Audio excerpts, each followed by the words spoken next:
Sveiki visi, mes su Andrium čia atnaujintose studijose Briuselio parlamente. Man tai nelabai patinka, anksčiau buvo geriau prie to apskrito stalo, bet kalbėsim ne apie tai, kalbėsim apie pabandysim paliesti visas kaistančias atmosferas visur. Aišku, apie Jungtinės Amerikos valstijas daugiausiai visi rašo, tai gal mes čia mažiausiai judinsim šitą temą. Akivaizdu, kad ten daug visokių žinių dabar bus apie paskirimus, visi čia analizuos, o kaip ten bus iš tikrųjų matysim. Čia pas mus Europos parlamente, tai aš visų pirma, nes mes dabar paskaičiavom, kad dar nebuvo mūsų įsijungimo per šitas studijas po to. Nu, žinokit, čia gimė nauja žvaigždė. Ir aš tikrai neperdedu. Europos Sąjungoje gimė nauja žvaigždė iš visų klausimų, kurie vyko praėjusią savaitę ir šią savaitę. Tai net ir šiandien, pusryčiaujant su Vakarų Balkanų ambasadoriais, vienas iš mūsų tokių jau labai čia senbuvių žmonių darbuotojų sakė, Kubilius užkėlė taip aukštai per tuos klausimus kartelę, kad visiems kitiem buvo tiesiog net neįmanoma priartėti prie jos. Ir aš iš tikrųjų neperdėdu, žinokit, ne dėl to, kad Kubilius yra mano ginklo brolis, kaip mes čia vadinam jau 30 metų tuose pačiuose barikaduose už visas laisvės ir už mūsų ir už visų aplinkui, bet to, kad iš tikrųjų taip ir buvo. Visi buvo priblokšti nuo tos kokybės, nuo to lygio. Klausimuose, kada čia buvo, antradienį? Trečiadienį. Tai buvo pirmą kartą visi sėdėjo ir buvo visiems įdomu tas 3 valandas klausytis. Aš mačiau, kad Andrius tai apskritai, jisai dar kokią valandą būtų galėjęs atsakinėti. Jam tai buvo toksai adrenalino pliūpsnis ir jisai toks ten buvo laimingas. Atrodo, kaip žuvis vandenį jautėsi, bet ir kokybė, aišku, turinys. Yra su kuo lyginti. Tai nenoriu čia pavardžių sakyti, tavo viršininkių būsimų, bet visi sakė, kad tavo lygio niekas nepasiekė. Tai Andriaus sveikinu. Neišpuik labai, žinau, kad ne tavo charakteriu išpuikt, bet tikrai labai labai didžiavausi. Ne tik tavim, bet ir Lietuva, kad per šitą nepriklausomybės laikotarpį tokio kalibro politiką Lietuva sugebėjo išugdyti ir dabar į Europą deleguojam ramia širdžia, nors aišku ir suprantu, koks sunkus tau atsakomybės laikotarpis tenka. Tai nežinau apie tuos mano pagirimus, ar tu nori ką žodį pasakyti? Nes paskui paklausiu kitų klausimų. Tai ačiū labai už tos visus žodžius, nesijaučiu, taip sakant, vertas. Jautiesi. Man kas keiščiausia, kad aš kalbėjau taip, kaip mes va čia kalbam. Ta prasme, ką mes diskutuojam, ką mes kalbam Lietuvoje, ką rašom, ką su kitais partneriais iš įvairių šalių kalbam.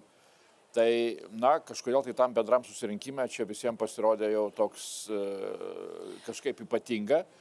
Antras dalykas, ką aš tik taip pat savo galvoju, kad iš tikrųjų ta procedūra, nors tiesą sakant, laukdamas jos, tai mintyse keikiausi, toks egzaminas 3 valandų ir taip toliau. Bet jin man buvo naudinga dėl to, kad iš tikrųjų, turėjau ir tokią moralinę pareigą, taip sakant, jaučiau atsakomybę gerai pasiruošti ir tas leido iš tikrųjų žymiai geriau suprasti visą tą lauką, kuriame teks dirbti.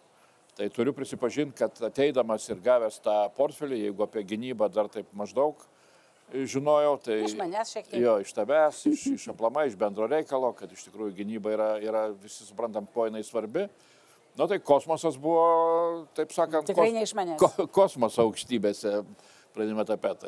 Tai va tas pasirengimas ir daug diskusijų ir skaitimų ir taip toliau, jis man leidžia dabar žymiai tvirčiau jaustis jau einant į tą tikrą darbą. Bet matai, skaitimų nelygų, vieną skaitom ir nieko nelieka, o tau viskas liko ir tu tą grūdą racionalų išvinioji iš tų skaitimų. Ir trečiadienį mūsų buvo politinės grupės, o mūsų Europos liaudies partija turi 189 narius, tai čia yra didžiulė jėga. Kai mūsų partijos pirmininkas ir frakcijos vadas pasakė apie Andrių Kubilių, pagyrė, pasveikino, tai tokie plojimai kilo frakcijai. Žinokit, jaučiu tą iš tikrųjų nuoširdžiai sakau. Jau einam prie kitų klausimų. Jaučiu tą iš visų, bet einam tikrai ir prie kitų klausimų, tai ta atmosfera kaista. Andrius dar nėra, nesvarbu, kad jisai buvo jam pritarta po klausimų, jis dar nėra kaip sakyti, komisaras įteisintas, nes pagal procedūrą turi būti plenariniam posėdį balsuojama už visus komisarus in corpore, kaip pas mus čia sako nelietuviškai. Jeigu vienas bent jau pravirs iš tų 26, nes Ursula von der Leyen jau patvirtinta, tai tada, reiškia, nėra ir viso sąrašo. Ir vėl viskas atsideda. Norima, kad lapkričio pabaigoje Strasbūrė jau tas sąrašas būtų čia komitetuose, praeitų tas visas procedūras. Ir dabar šią savaitę, kaip tik šiomis dienomis, atmosfera įkaito jau iki raudonos geležies, kadangi kaip tik svarstomi yra ir baigėsi klausimai viceprezidentų lygmenį. Plus dar yra iš anos savaitės likęs Vengrijos kandidatas Varhelį, kuris buvo ir anoje kadencijoje komisaru, bet dabar jam duotas kitas portfelis. Tai jį irgi dar kol kas blokuoja, dar jisai nėra patvirtintas. Ir pavaduotojai, viceprezidentai. Tai čia ir Kaja Kalas įeina, čia įeina ir daug kitų, bet pagrindinis dalykas, ką, nežinau, Lietuvoje tai tikrai niekas per daug nerašo, kas įnešė didžiausią aštrumą, tai potviniai Valensijoje. Baisiai tragiškas įvykis, žuvo daugybė žmonių, suniokota, kaltinimai žiaurūs vieni kitiem. Socialistų ten yra premjeras, socialistų valdžia ir kaip tik socialistų ministrė, vicepremjerė netgi, atsakinga irgi už klimatą ten Ispanijoje ir už potvinius, kuri dabar kaltinama dėl to, kad netinkamai reagavo jų vyriausybė į tai, kas įvyko. Ji čia yra kamantinėjama kaip kandidatė į viceprezidentus, buvo kamantinėjama, yra kandidatė į viceprezidentus, buvo jos klausimai, ką aš turiu omeny, kamantinėjimus. Ir visas šitas potvinis ir visas aštrumas iš Ispanijos atbangavo į Europos parlamentą. Ir dabar, kadangi kiti pradeda ją tenai kaltinti irgi jau čia, ir opozicija, kuri yra mūsų partijoje, o opozicija Ispanijoje, aišku, turi savo interesų, ir natūralu, jie negali prieš savo rinkėjus neklausinėti tų dalykų, kurių klausinėja. Tai dabar visa komisija, visos komisijos patvirtinimas tapo įkaitę šitų visų dalykų. Ir man tai, aišku, labiausiai gaila, kad Andrius negali pradėti dirbti. Ir ne todėl, kad mes čia norėtumėm jo atsikratyti Europos parlamente, bet todėl, kad jau pavargom būtent tų dėžių ir ant to neaiškumo. Tai aš nežinau, Andriau, gal ties to vietą aš tavęs daugiau nebeklausinėsiu, čia viskas aišku. Tikėtina, kad kitą savaitę tie dalykai galbūt išsispręs, kadangi tada jau, kai čia mūsiškiai kvestionuoja socialistus, tada socialistai kvestionuoja mūsų kandidatus, tada yra Meloni kandidatas, kuris nėra iš to mūsų susitarto sąrašo frakcijų, kurios rėmė Ursula von der Leyen, o tai yra jau dešinesnės politinės jėgos, tada jau šitą kvestionuoja. Vienu žodžiu, viskas pinasi, persipynė ir mes dabar laukiam, kol čia viršūnėse, Europos partijų viršūnėse išsispręs šitie klausimai. Bet čia pat yra Lietuva, kuri mums labiausiai rūpi ir labai rūpi. Tai čia, Andriau, jau atiduodu tau žodį. Tik tai mane, žinai, aš dabar jau nenoriu kalbėti Žemaitaičio lygio leksiką, bet truputį taip paprasčiau pasakysiu. Mane užknisa. Ir mūsų politologų visokių, ir žurnalistų kai kurių, ir politikų bandymai aiškinti, kad dėl Žemaitaičio kalti konservatoriai. Mes jį maždaug sukūrėm, dėl to, kad jį kritikavom. Dėl to, kad jisai buvo atiduotas į konstitucinį teismą, dėl to, kad apkalta buvo pradėta. Netgi Vilija Blinkevičiūtė pirmadienį kartu skrydom, vienam lifte važiavom ir jinai man pradėjo aiškinti, kad mes kalti dėl šito, dėl Žemaitaičio. Tai aš jau dabar nesakysiu, kokiais žodžiais aš jai atsakiau, bet atsakiau maždaug taip. Net jeigu taip ir būtų, jeigu konservatoriai tą iš Š raidės sukūrė, tai kam jūs lipat? Bet čia stoju, jau dedu tašką. Dabar tu pasakyk, kaip tau, tavęs neerzina šitas dalykas? Aš tai tą žiūriu su šypsena. Čia tokia socialdemokratų, taip sakant, taktika įlipusi į tą brūdą, bandyti aiškinti, kad jie nekalti dėl to, kad čia mes kalti. Nes jie niekad nekalti. Tai aš galėčiau pajokauti, reikėjo socialdemokratam nekritikuoti mūsų, kaip ir prezidentų, reikėjo nekritikuoti mūsų, būtumėm laimėję rinkimus. Ir būtumėm nesudarę koalicijos su Žemaitaičiu, tai čia būtų paprastas atsakymas. Tai, keli dalykai, gal čia paliekant tą klausimą, tokį, sakau, bandymų pabėgti nuo atsakomybių tų, kurie sudarinėja koaliciją, tai reikia labai aiškiai įvardinti. Tai jau prezidentas pagaliau pasakė, nors galėjo tą pasakyti žymiai anksčiau, pasakė, kad tai yra didžiulė klaida. Šitokios koalicijos sudarimas, nes akivaizdu, ir tas buvo akivaizdu ir prieš visus rinkimus, kai mes raginom, kad įsipareigokim, kad nesudarinėsim koalicijos, kad tarptautinė reakcija į tokios koalicijos sudarimą bus labai aštri. Tai tą matom. Tai tada jau sulaukus tokios reakcijos, na ir prezidentas pagaliau pasako, kad tai būtų tokia koalicija yra klaida. Bet pasako pirmadienį po pietų, kai pirmadienį 11 val. Jau koalicija sudaryta. Tai aš jau čia nesiemu, taip sakant, tų detalių nagrinėti. Bet dabar, jeigu yra padaryta tokia klaida, sudarant koaliciją, nu tai faktas, kas tą koaliciją sudarė. Tai sudarė socialdemokratai. Čia galim kaltinti Skvernelį, kad jis ten kažkokias sąlygas kėlė ir taip toliau. Ir va čia, taip sakant, prilaužė, liaudiškai tariant, socialdemokratus tokią koaliciją sudaryti.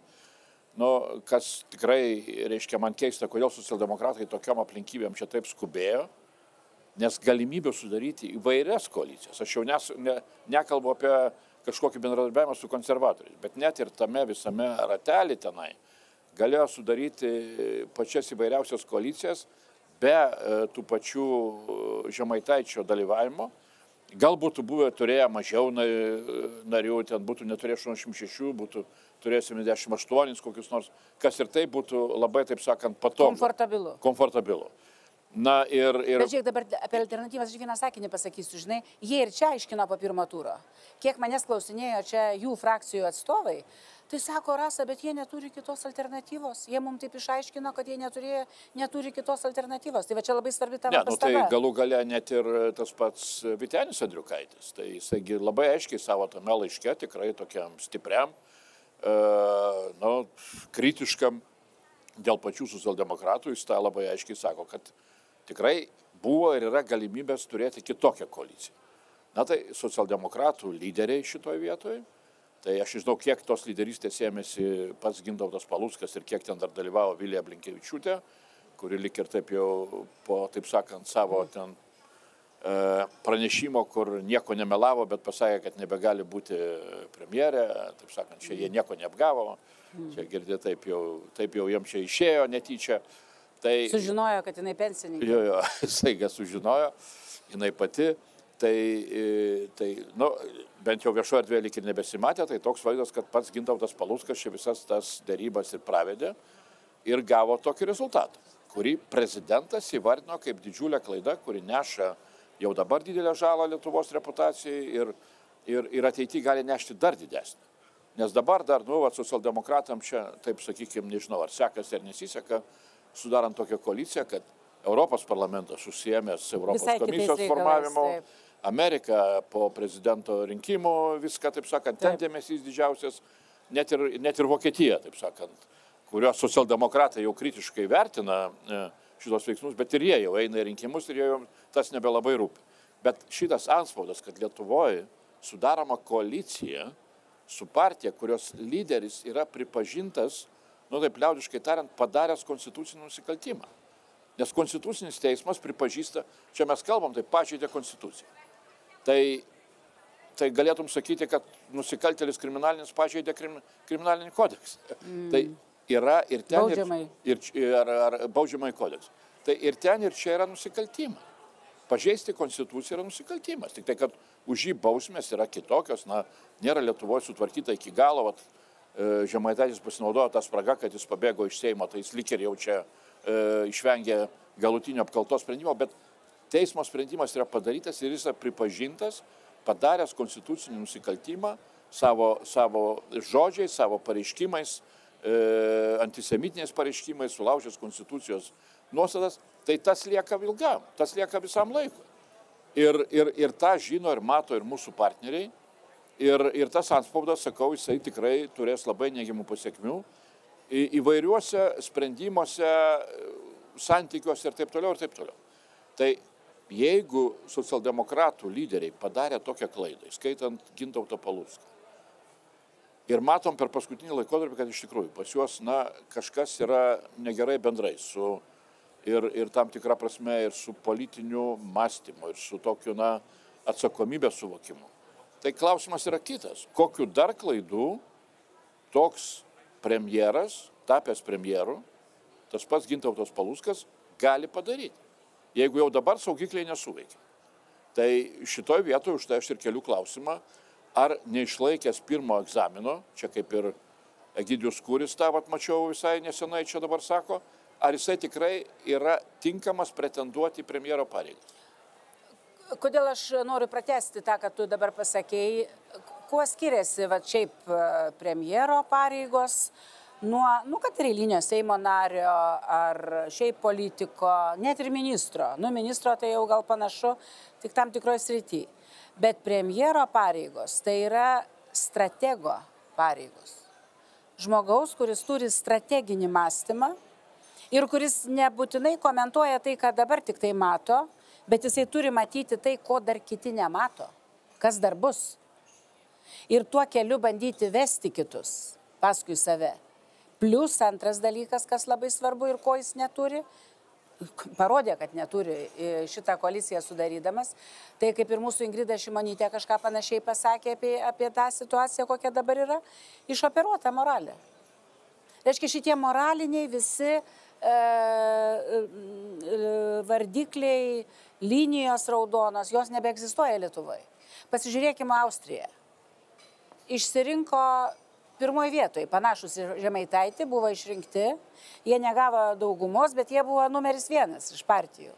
Įvyko rinkimai turbūt spalio pradžioje, rugsėjai, jau kuris laikas po tų rinkimų praėjo ir ten kitos partijos priešingos, kurios niekada turbūt nežinau Austrijoje, kada turėjo koaliciją, tai mūsų Europos liaudės partijos arba konservatoriai su socialistais derasi sunkiose dėrybose, kad tik neliktų šitos žemaitaitiškos, austriškos partijos valdžioj, kad nekompromituotų Austrijos vardo. Lygiai tas pats prognozuoju bus Vokietijoje. Jeigu vasario mėnesį įvyks Vokietijoje rinkimai ir jeigu ten AfD, šita Žemaitaičio draugai bei alternatyva Vokietijoje, čia jie kalba viską labai prorusiškai pas mus parlamente, jų atstovai. Jeigu jie gaus kažkiek balsų, tai kitos partijos, jeigu nebus kitos išeities, tai socialdemokratai Šolco ir konservatoriai krikdemai, jie bandys vėl sudaryti koaliciją, kad Vokietija nebūtų kompromituojama. O pas mus nusispjauti tuos dalykus, kompromitacijos. Bandys pateisinti, paaiškinti. Čia vieni apie pagaliukus kažkokius kalba, kiti apie kitus dalykus, bet apie tą strateginį mąstymą. Tai tu pasižiūrėk, visi jo kalbėjimai dabartinio premjero, ypatingai karo akivaizdoje, kai jisai sakė, nieko čia nebus. Kai jisai kalbėjo, dėrėjomės dėl gynybos finansavimo, kada dar nebuvo tokio visuomenės palaikymo, o jo reikėjo. Dėl Kinijos tos pačios. Ką jisai kalbėjo ir ką jisai sakė. Dabar Lietuva turės aiškintis dėl savo požiūrio, kaip ten bus su Kinija, su Taivanu ir panašiai. Tai žmogus be strateginio mąstymo ir be moralinių tam tikrų raudonų linijų, aš manau, kad iš vis negali būti nesiūlomas į premjerus. Na, tai čia aš visiškai pritariu ir Vokietijos pavyzdys, kur potencialiai gali kilti iš tikrųjų poreikį sudaryti tokią koaliciją tarp tų pačių krikdemų ir socialdemokratų, kad neprileistų prie valdžios tų pačių AfD. Tai Vokietijoje, atsimenam, yra buvę ne vieną kartą, kai tokios plačios koalicijos būdavo sudaromos. Tiesą sakant, Austrijoje irgi, tai čia nėra naujas dalykas. Na, tai tvarkoja. Austrai ne vieną kartą anksčiau yra sudarinėję tokias koalicijas ir kaip rodo patirtis, na, tos koalicijos tokios nėra kažkoks tai baubas. Nu, čia Lietuvoje, nors kažkada mes parėmėm Gedimino Kirkilo vyriausybę, bet socialdemokratai, nežinau, kažkodėl galvoja, kad bendravimas su Tėvynės sąjunga yra jiems, taip sakant, didelė nuodėmė, didesnė negu sudaryti ir kolaboruoti su Žemaitaičiu. Man tas keistas matymas. Bet čia palikim jiem. Dabar antras dalykas, tai čia Paluckas Palucku. Nu, taip sakant, nuogastavom jau iš karto po rinkimų, kai Vilija Blinkevičiūtė pasiskelbė, kad jau jinai neis ir įvardino Palucką, nu, jau tada sakėm, nu, žiūrėkit, tikrai žmogus jaunas, toj politiniai erdvėje nelabai jam sekdavosi iki šiol, na, kažin ar jisai, taip sakant, be tokios patirties, ar jis tinkamas būti premjeru. Nu, ir dabar čia jau mums aiškina, kad žiūrėkit, čia leiskit koalicijai pradėti dirbti, parodys, ką gero gali padaryti. Nu, tai jau pirmą darbą padarė. Tai dabar kodėl mes turim tikėti pirmą darbą sudarydami koaliciją, kuris yra didžiulė klaida. Ir padarė didžiulę reputacinę žalą. Jo, kodėl turi visa Lietuva tikėti, kad štai čia taip sakant, jau užėmus pareigas, jisai tikrai, taip sakant, darys tik gerus darbus ir jokių klaidų nebedarys. Nu, čia yra pakankamai naivus ir nesakingas požiūris, bet esminis dalykas tai yra, kad tai yra visų socialdemokratų atsakomybė. Čia visų socialdemokratų atsakomybė. Ir aš matau, kad tas pats Žemaitaitis, nu dabar gal čia 1-2 dienas per balsavimą yra truputį nurimęs, bet pradinėme etape, čia jau kai, taip sakant, socialdemokratai davė jam indulgenciją ir pasirašė sutartį, tai pažiūrėkim, kokie iš jo pareiškimai. Baisu. Ir prieš tą patį tenai JAV Senato užsienio reikalų komiteto pirmininką, prieš profesorių Landsbergį ir taip toliau. Nu, man susidaro vaizdas, kad Žemaitaitis, nežinau ar sąmoningai ar nesąmoningai, bet jisai siekia visus socialdemokratus pamurgdyti į tą patį, taip sakant, gilų purvą. Nu, aš visiškai suprantu Vytenį Andriukaitį, kuris turėdamas patirties, nu, labai aiškiai perspėjo, žiūrėkit, kur mes čia atsidūrėm. Na, Vytenį Andriukaičių čia gali būti problemų čia, Europos parlamente. Nu, tai gerai, bet tai tam ir yra ta tarptautinė bendruomenė, kad jinai pasakytų, žiūrėkit, jūs susidursit su didžiuliam problemam čia. Mane kitas dalykas stebina, kad ar ten prezidentas, ar net ir tie patys socialdemokratai, nu, atrodo, negalėjo pajausti, kokia bus tarptautinė reakcija. Tai ar čia politinės patirties tokia, ar čia tarptautinio, taip sakant, reikalų neišmanimas? Man atrodo ir neišmanimas, bet iš kitos pusės ir nusispjovimas. Nu, tegul būna, jie galvoja taip, vis tiek viskas praeis. Ne, tai aš suprantu. Svarbiausia imti, griebti tą valdžią ir imti taip, kaip... Eilinis ten koks nors ten partietis ar ten Seimo narys, nu, taip sakant, kuris galbūt iš Lietuvos niekur neišvažiuoja ir nebe... Bet ar Paluckas, jisai buvęs kokioje nors tarptautiniai konferencijoje gyvenime? Nežinau, kuris buvęs, bet tie, kurie, nu, ir vėlgi turiu pakartoti, ir tas pats prezidentas, ir tenai žmonės toj pačioj socialdemokratų partijų, kurie užsiema ir pakankamai neblogai užsiema ir užsienio politiką iki šiol, ar ten saugumo politiką, tai jiegi turi labai gerai suprasti, kur mes atsidūrėm. Tai šitoj vietoje aš tik tai tiek galiu pasakyti, na, aš nenoriu, taip sakant, būti čia kažkokiu tai blogų pranašų, bet aš socialdemokratų vietoje labai rimtai pagalvočiau, ar tikrai žiūrinti ilgalaikę ir visų pirma socialdemokratų perspektyvą. Ar tikrai yra geras sprendimas dabar statyti Palucką į premjerus, laikytis va to įsikibus savo jau padarytų sprendimų, žinant, kokia yra situacija ir nebandant patiems iš jos išlipti? Tai, Andriau, baigiant, žinai, aš dabar klausausi tavęs, galvoju apie tą situaciją nelengvą. Aišku, man pirmą kartą taip nelengva kalbėti su kolegom, kurie klausinėja, kas ten pas jūs ir aiškinti, kas ten vyksta, matyti jų akis, kai jie galų galėje skaito irgi eina mum, kai kas galvoja, kad čia kažkas paskundė, kažkas pranešė, visigi gauna informaciją, šiais laikais ta informacija sklinda labai plačiai. Tai jų klausimus atsakinėti nėra lengva, pasakoti irgi nėra lengva. Bet aš džiaugiuosi vienu dalyku, kad ačiū Dievui, kad nors tu čia dar esi dabar šitose pareigose, kad Lietuva turi būtent tave ir turi šitos politinės jėgos žmogų, nes nedaug Dieve galėjo atsitikti taip, kad ir čia būtų buvęs koks nors veikėjas Ele Paluckas deleguotas, o tarp kitko iš kitų šalių yra visko čia prideleguota. Tai ta, nors tokia pozityvė nata, noriu pabaigti mūsų šitą pokalbį. Dar kartą iš tikrųjų ačiū tau labai už šitą pasididžiavimą, kurį ir aš jaučiu, ir mes čia visi iš Lietuvos ir iš mūsų regiono jaučiam už tai, kiek tu įdėjai darbo ruošdamasis šitiem klausimam ir kiek, aišku, suprantu, kad tos viltis didžiulės dabar į tave dedamos ir tau ta našta ant pečių didelė, bet mes tikim tavim. Ačiū, Rasa, ačiū labai, ačiū.